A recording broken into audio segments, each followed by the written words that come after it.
말씀은 사무엘상 20장 12절에서 23절까지의 말씀입니다. 요나단이 다윗에게 이르되 이스라엘의 하나님 여호와께서 증언하시거니와 내가 내일이나 모레 이맘때에 내 아버지를 살펴서 너 다윗에게 대한 의향이 선하면 내가 사람을 보내어 네게 알리지 않겠느냐. 그러나 만일 내 아버지께서 너를 해치려 하는데도 내가 이 일을 네게 알려주어 너를 보내어 평안히 가게 하지 아니하면 여호와께서 나 요나단에게 벌을 내리시고 또 내리시기를 원하노라. 여호와께서 내 아버지와 함께 하신 것 같이 너와 함께 하시기를 원하노니 너는 내가 사는 날 동안에 여호와의 인자하심을 내게 베풀어서 나를 죽지 않게 할 뿐 아니라 여호와께서 너 다윗의 대적들을 지면에서 다 끊어버리신 때에도 너는 네 인자함을 내 집에서 영원히 끊어버리지 말라 하고, 이에 요나단이 다윗의 집과 언약하기를 여호와께서는 다윗의 대적들을 치실지어다 하니라. 다윗에 대한 요나단의 사랑이 그를 다시 맹세하게 하였으니 이는 자기 생명을 사랑함 같이 그를 사랑함이었더라. 요나단이 다윗에게 이르되 내일은 초하루인즉 네 자리가 빔으로 네가 없음을 자세히 물으실 것이라. 너는 사흘 동안 있다가 빨리 내려가서 그 일이 있던 날에 숨었던 곳에 이르러 에스엘 바위 곁에 있으라.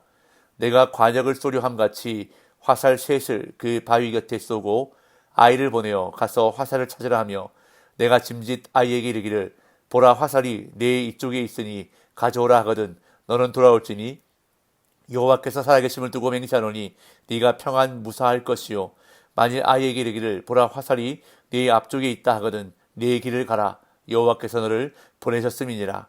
너와 내가 말한 일에 대하여는 여호와께서 너와 나 사이에 영원토록 계시느니라 하니라. 아멘. 다윗과 요나단은 사울 왕의 의중을 파악하기 위해 계획을 세웁니다. 새로운 달이 시작하는 초하루가 되면 왕과 신하들이 한데 모여 만찬을 즐기는데 다윗이 이 자리에 참석하지 않고 들에 숨어 있겠다는 것입니다.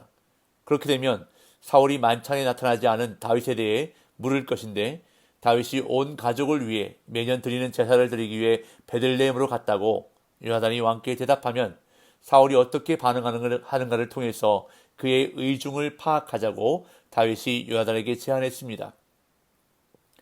만약 요나단의 말을 듣고 왕이 좋다고 허락한다면 다윗에게는 아무 일도 일어나지 않고 평안할 것이고, 그렇지 않고 만약 왕이 이것을 문제 삼고 화를 낸다면 왕의 심중에는 다윗을 죽이려고 하는 마음이 있는 것으로 파악하자는 제안입니다. 다윗은 이 제안을 하면서도 계속 불안한 마음을 감추지 못하자 요나단은 다윗을 데리고 조용한 들로 나갔습니다. 그런 다음 요나단은 다윗을 안심시키면서 다시 한번 언약을 맺는 모습이 오늘 본문에 나타나고 있습니다. 먼저 요나단은 불안해하고 있는 다윗을 안심시키기 위해 구체적인 계획을 이야기합니다. 12절입니다. 요나단이 다윗에게 이르되 이스라엘 하나님 여호와께서 증언하시거니와 내가 내일이나 모레 이맘때에 내 아버지를 살펴서 너 다윗에게 대한 의향이 선하면 내가 사람을 보내어 네게 알리지 않겠느냐. 어제 본문 마지막 절인 11절을 통해 지금 요나단과 다윗이 대화를 나누고 있는 것은 어느 들인 것으로 추정됩니다. 요나단이 다윗을 들로 데리고 나온 것은 두 가지 이유였을 것으로 여겨지는데, 하나는 다윗이 염려하는 사울의 정보망이 덜 미치는 들에서 비밀스러운 이야기를 나누기에 적합했기 때문일 것이고, 또 하나는 요나단이 다윗에게 하고자 하는 말이 들과 관련되었기 때문일 것으로 보입니다. 요나단은 먼저 자신이 하려고 하는 말의 확실성을 담보하기 위해 이스라엘의 하나님 여호와를 증인으로 삼습니다. 이렇게 여호와를 증인으로 삼는 발언은 일반적으로 언약을 맺을 때 하는 말인데, 실제로 오늘 본문에서도 요나단의 말에 이어 두 사람이 다시 한번 언약을 맺는 장면이 나타나고 있는 것을 보게 됩니다. 요나단은 내일이나 모레 이맘때에 아버지 사울을 살피겠다고 말합니다. 이것으로 볼 때 초하루에 왕과 신하들이 모여서 하는 만찬은 이틀 동안 진행되는 것으로 추정됩니다. 만찬이 진행되는 동안 요나단은 아버지 사울의 의중을 살펴서 만약 다윗에 대한 뜻이 선하면 자신이 사람을 보내어 다윗에게 알려주지 않겠느냐고 수사 의문문을 사용해 강조합니다. 그러면서 요나단은 만약 사울이 다윗을 해치려고 한다는 사실을 알고서도 다윗에게 알리지 않는다면 여호와께서 자신에게 벌을 내리시기를 원한다고 말합니다. 13절. 그러나 만일 내 아버지께서 너를 해치려 하는데도 내가 이 일을 네게 알려주어 너를 보내어 평안히 가게 하지 아니하면 여호와께서 나 요나단에게 벌을 내리시고 또 내리시기를 원하노라. 여호와께서 내 아버지와 함께 하신 것 같이 너와 함께 하시기를 원하노니. 요나단은 아버지 사울의 의중을 파악하고 다윗에게 알려주겠다고 확실하게 말하면서 만약 사울이 다윗을 해치려 하는 의도가 분명한 것을 알고도 말하지 않는다면 하나님이 자신에게 벌을 내리시기 바란다고까지 말합니다. 그만큼 반드시 다윗에게 알려주겠다고 말하므로 불안해하는 다윗을 안심시키는 것입니다. 그러면서 여호와께서 내 아버지와 함께 하신 것 같이 너와 함께 하시기를 원한다는 축복도 덧붙였습니다. 그런 다음 요나단은 다윗과 언약을 맺습니다. 14절에서 17절.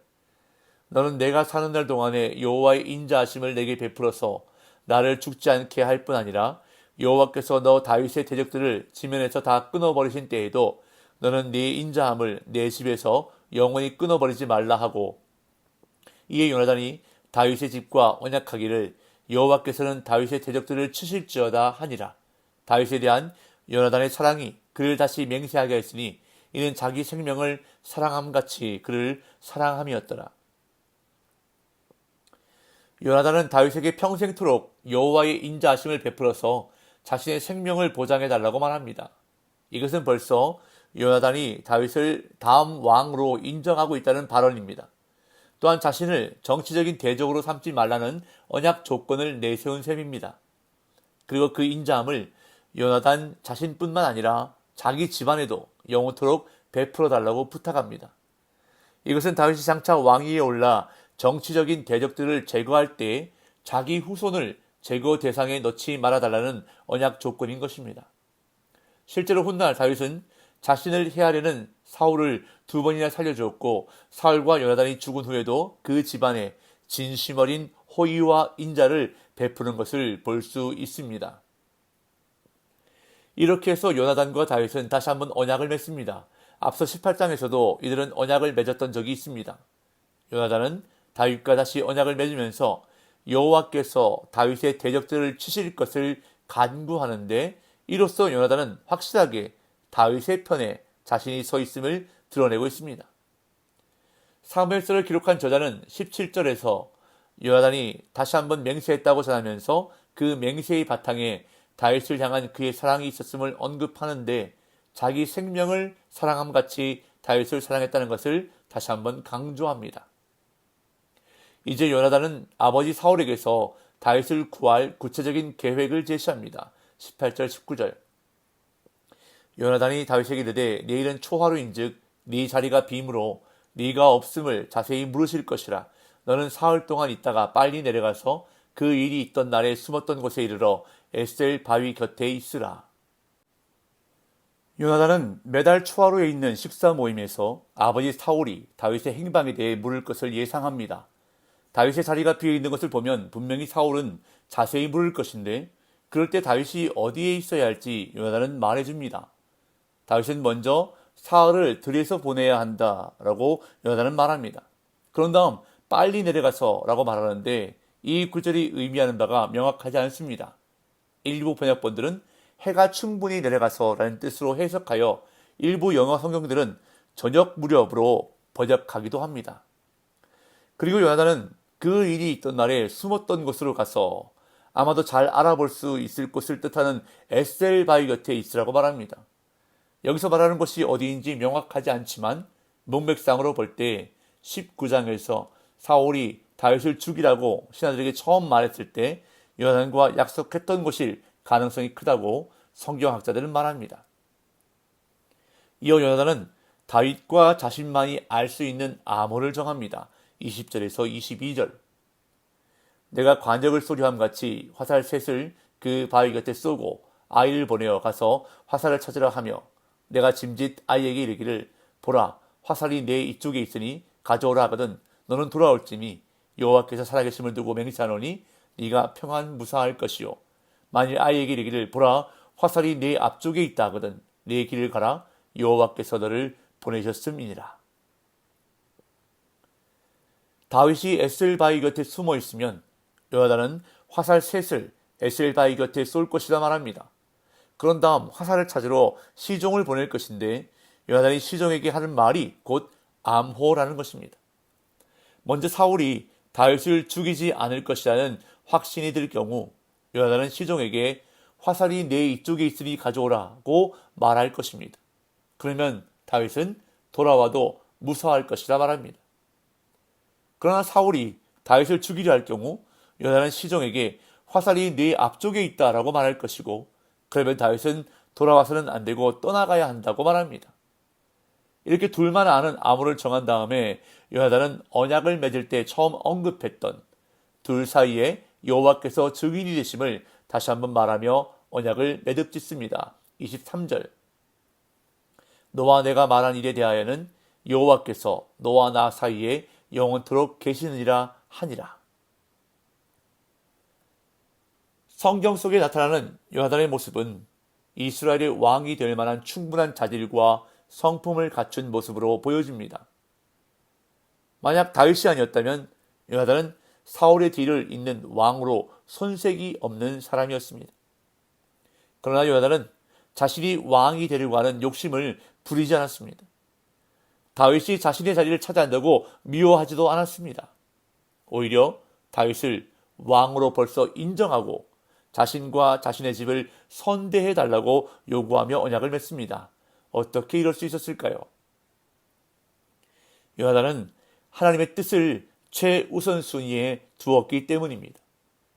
하나님의 뜻에 따르기로 결단했기 때문입니다. 하나님의 뜻에 순종하기로 결단한 요나단은 흔들리지 않는 모습으로 다윗을 위해 일하기 시작합니다. 분명 왕자인 요나단 주위에는 요나단에게 아부하며 요나단을 부추기는 사람들이 있었을 것입니다. 요나단이 정차 왕이 되어야 한다고, 요나단 같은 인물이 없다고 부추기는 사람들이 분명히 있었을 것입니다. 그러나 요나단은 흔들림 없이 하나님의 뜻을 따라 다윗을 돕습니다. 오늘 저와 여러분들 삶이 이러한 삶 되기를 간절히 소망합니다.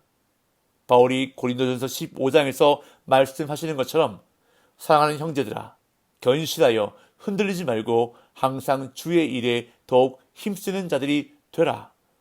오늘 이 하루를 그렇게 살아가시는 저와 여러분들 되시기를 예수님의 이름으로 축복합니다.